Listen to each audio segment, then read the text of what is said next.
Hammaga salom, kanalimizga xush kelibsizlar do'stlar.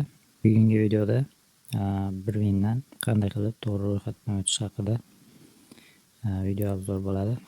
Xo'p, bo'lmasam boshlaymiz. Programmasi kerak bo'lsa, Telegram kanalimizdan yuklab olsanglar bo'ladi. Video ostida linkini qoldiraman. Xo'p, mana yuqorida ro'yxatdan o'tish tugmasiga bosamiz. Bu yerda ikki xil yo'li mavjud: ijtimoiy tarmoqlar va tez ro'yxatdan o'tishimiz mumkin. Eng qulayi bizga mana shu tez ro'yxatdan o'tish yo'lini maslahat beraman. Xo'p, bu yerda valyutani tanlashimiz kerak bo'ladi. Xohlasanglar rubl yoki dollar qilib qo'ysanglar bo'ladi.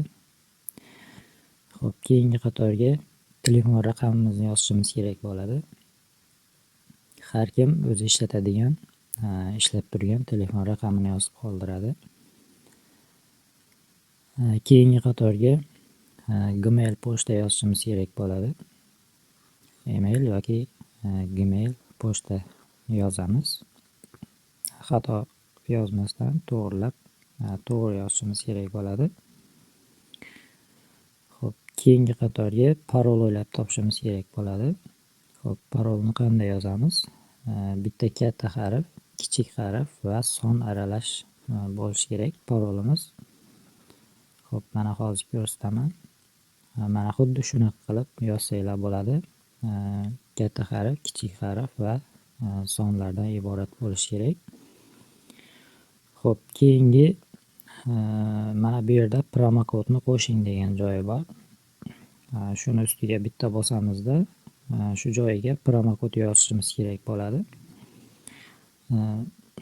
Men sizlarga mana katta harflar bilan Sarvar 777 promokodini tavsiya qilaman.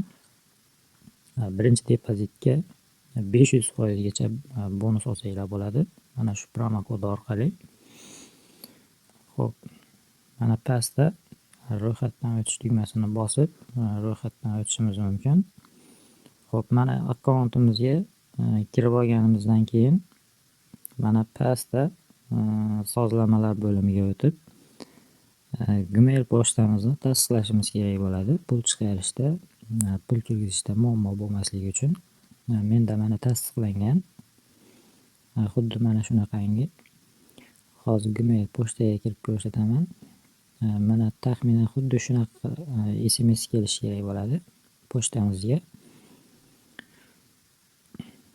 Mana shu SMSda kelgan silkani ustiga bitta bossak tasdiqlanadi pochtamiz. Mana hozir bosib ko'rsataman.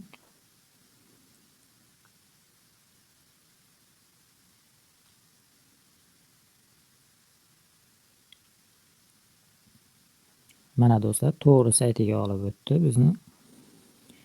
Mana pochtangiz tasdiqlandi deyapti. Buni tekshirishimiz uchun mana menyuga o'tib, mana pastda sozlamalar bo'limiga kiramiz. Mana ko'k bo'lib yozib ko'k bo'lib galochka qo'yilgan, tasdiqlangan. Bu yerda telefon raqamimizni ham tasdiqlab olsak bo'ladi.